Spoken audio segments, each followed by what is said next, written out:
This customer job was for several dozen seats to have new foam and covers. These seats were also actively being used 4 days per week. To be able to accomplish this job, I picked up only a few on the first Monday and made all my patterns. I completed those few and returned them on Wednesday so they could reassemble the chairs for customers to use on Thursday. On Thursday and Friday, I cut out all of the foam and fabric that I needed for the next set and stitched everything together. The following Monday, I picked up the next set and assembled them all together on Monday and Tuesday. I made an early delivery on Wednesday so that the customer had time to assemble all of the chairs so that their customers could use them that Thursday.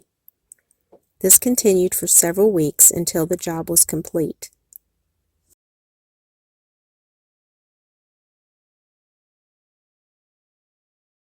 Placing marks around the seam may help line up the boxing to the top during assembly.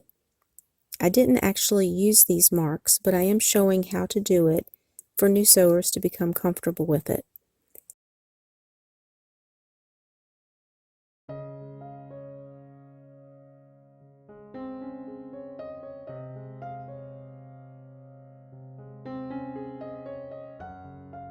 After the pieces are disconnected, the shape and the marks can be transferred to a piece of paper as a pattern.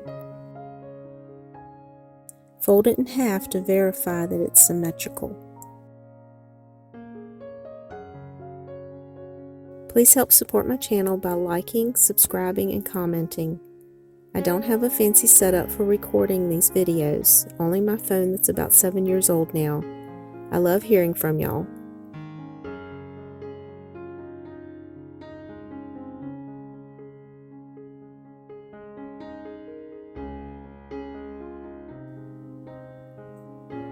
The boxing pattern can be made the same fashion, with marks being transferred. Remember to add a seam allowance.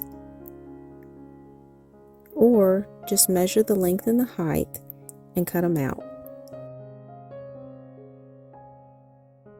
The seat bottom can be used to mark out the foam pattern. This is also another way to make the cover pattern, especially if the fabric is stretched badly or torn up. This shape can be transferred to paper or cardboard. Due to the number of seats that I needed to complete, I ended up transferring the templates to cardboard. At this point, there are several options for sizing the foam. For these seats, the foam is cut a ½ inch larger than the board.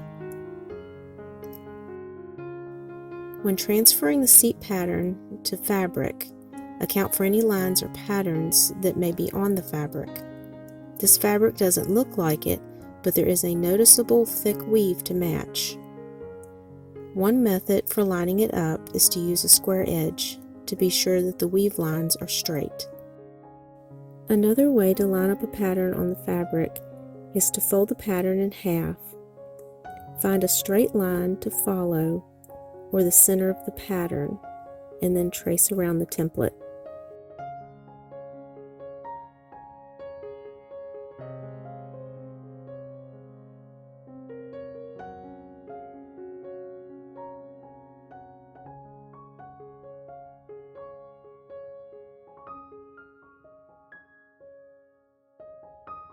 When measuring and cutting the boxing, remember to check the pattern match for the center front of the top panel.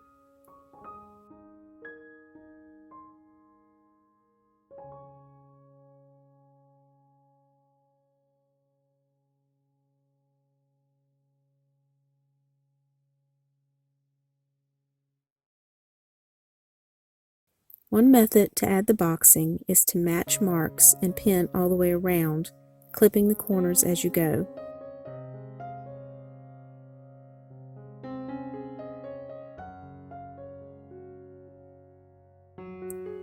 Sew and top stitch the back seam first.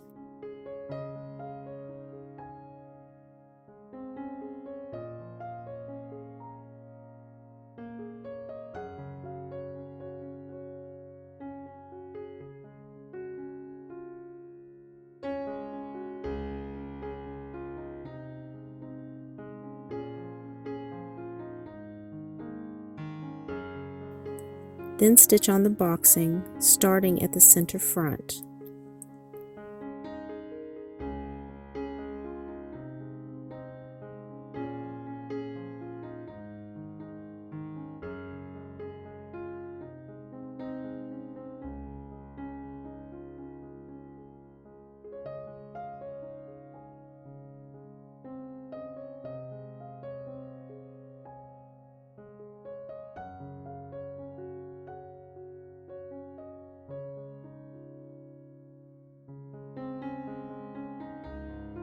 Another way is to match the pattern at the center front and start sewing out from the center.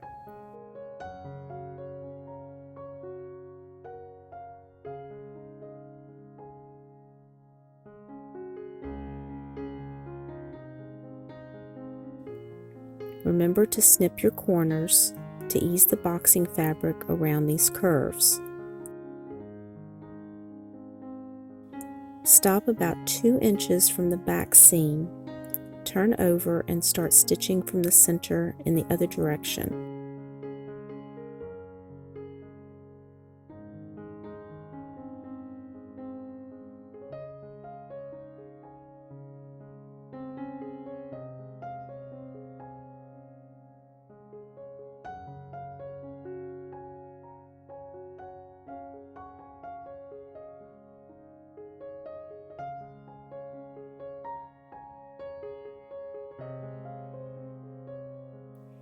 Stop again about 2 inches from the back seam. Mark the center back of the boxing.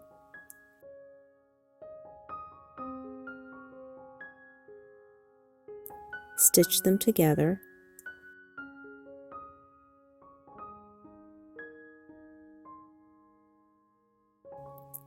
Trim anything off that's needed, and then top stitch.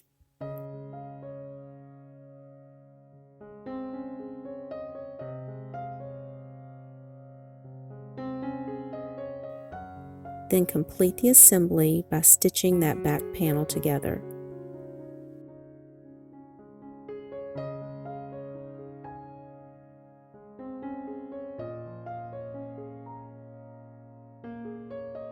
Pin strips of fabric to the front 2 corners and top stitch all the way around.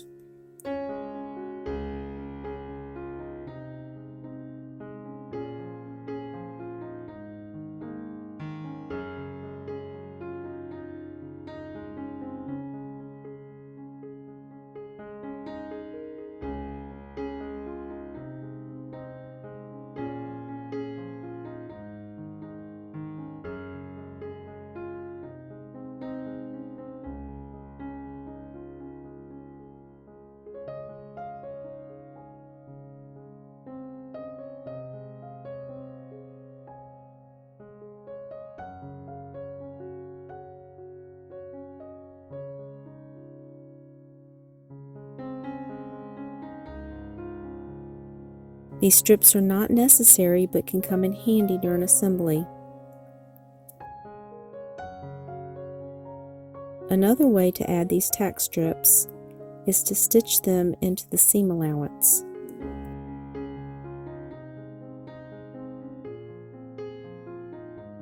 Use spray adhesive to cover the foam with batting and to attach the foam to the board.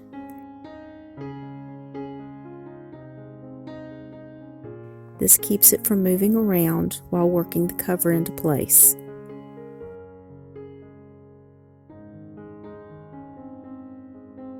Use a temporary tack to hold the front corner tabs down.